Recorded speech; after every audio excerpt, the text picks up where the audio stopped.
오늘도 주님 안에서 승리하는 한 날 되시기 바랍니다. 본문 말씀은 야고보서 4장 13절에서 5장 6절까지 말씀이고요. 제목은 너의 생명이 무엇이냐입니다. 야고보서 4장은 교만한 삶과 겸손한 삶을 대조해서 말씀하고 있습니다. 교만한 삶은 정욕과 욕심에 끌려 사는 삶입니다. 이러한 삶은 영적 간음이며 세상과 벗된 것이며 마귀적인 것으로 하나님과 원수가 됩니다. 이 교만한 삶을 회개하여 겸손한 삶이 되어야 합니다.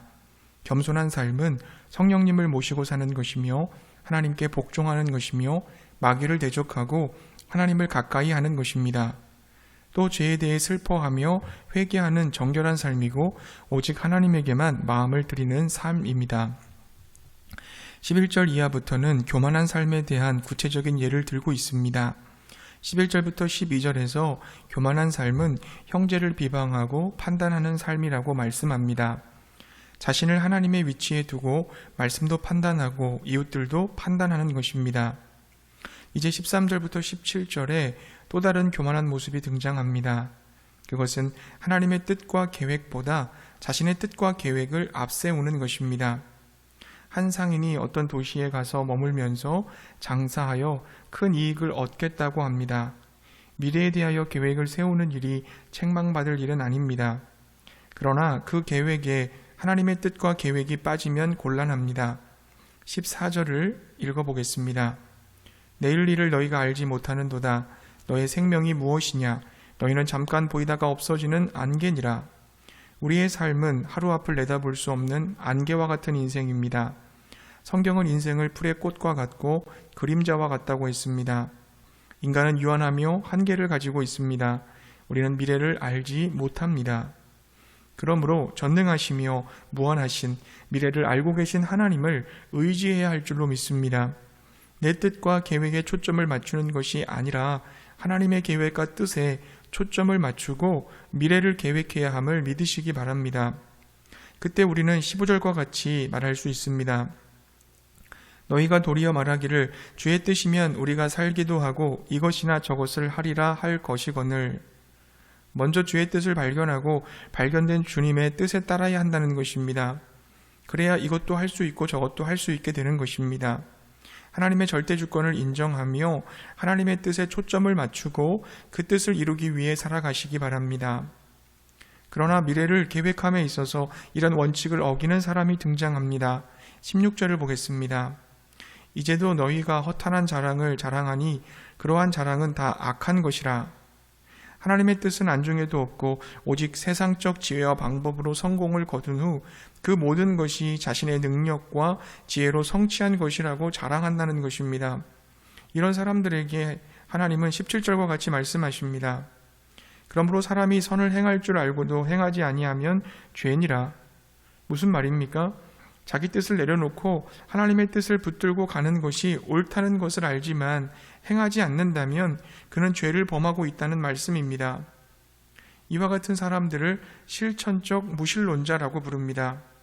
교회에 출석하고 예배드리고 헌금 봉사는 다 하지만 하나님의 말씀 안에서 삶이 바뀌지 않습니다.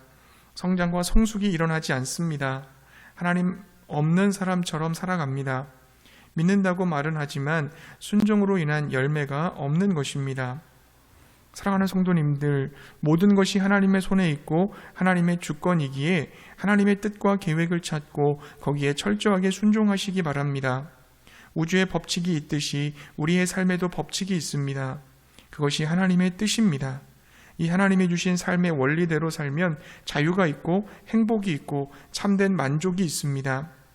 기차는 레일 위에서만 자유롭고 새는 하늘에서만 자유롭고 물고기는 물속에서만 자유롭습니다. 하나님의 뜻을 알고 그 뜻대로 살아가는 것이 진정한 자유를 누리며 지혜로운 삶임을 믿으시기 바랍니다. 5장 1절부터 6절에 또 다른 교만한 모습을 소개합니다. 그것은 하나님의 심판을 외면한 채 사치하고 사륙하는 악한 부자들의 모습입니다.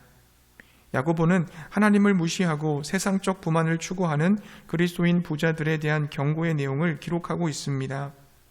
야고보 당시 초대교회 성도들은 하나님보다 돈의 마음을 빼앗긴 것 같습니다. 그래서 돈을 가지고 자랑하고 자신의 정욕을 위하여 돈을 쓰며 가난하고 어려운 이웃을 돌보지 않고 오히려 가난한 사람들을 무시하고 차별했습니다. 그러한 그들에게 야고보는 크게 세 가지 경고를 하고 있습니다. 첫째, 부한 자들에게 임할 고생. 둘째, 물질의 유한함. 셋째, 물질을 착취당한 사람에 대한 하나님의 신언과 부자들의 심판입니다. 첫째, 부한 자들에게 임할 고생을 살펴봅시다. 5장 1절의 말씀입니다. 들으라 부한 자들아, 너희에게 임할 고생으로 말미암아 울고 통곡하라. 선뜻 이해가 되지 않습니다. 부자들은 호의호식하면서 세상에서 누릴 것 다 누리고 살아가는 사람들인데 왜 그들이 비참해지고 큰 고통 가운데 울며 통곡한다는 말입니까?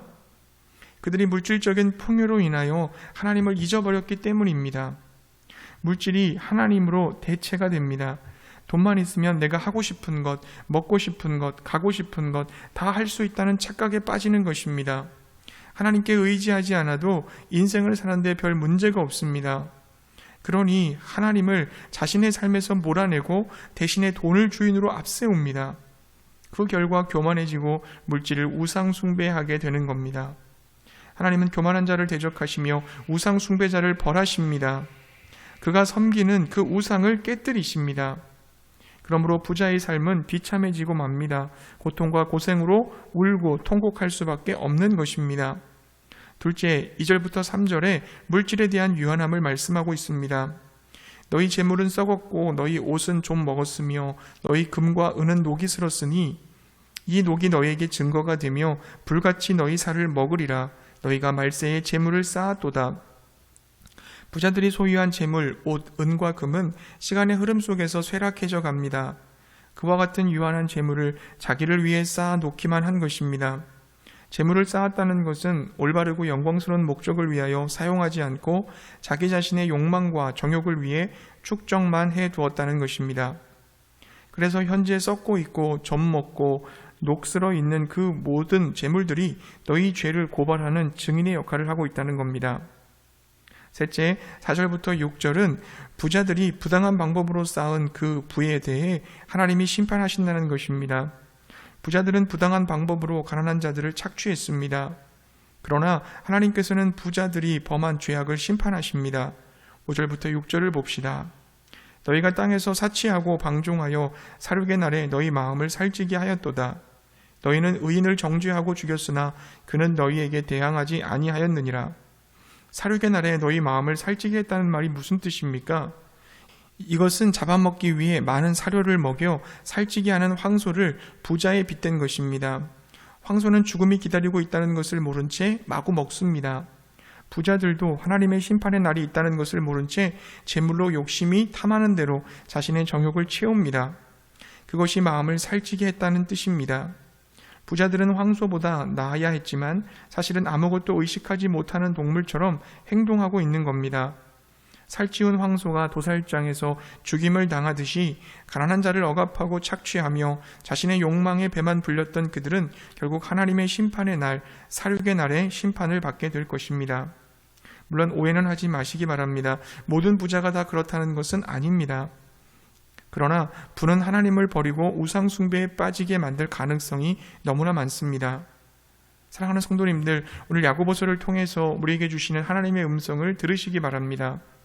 부자가 되었을 때 우리가 넘어질 수 있는 가능성이 많기 때문에 지금 경고의 메시지를 우리에게 던져주고 있는 것입니다.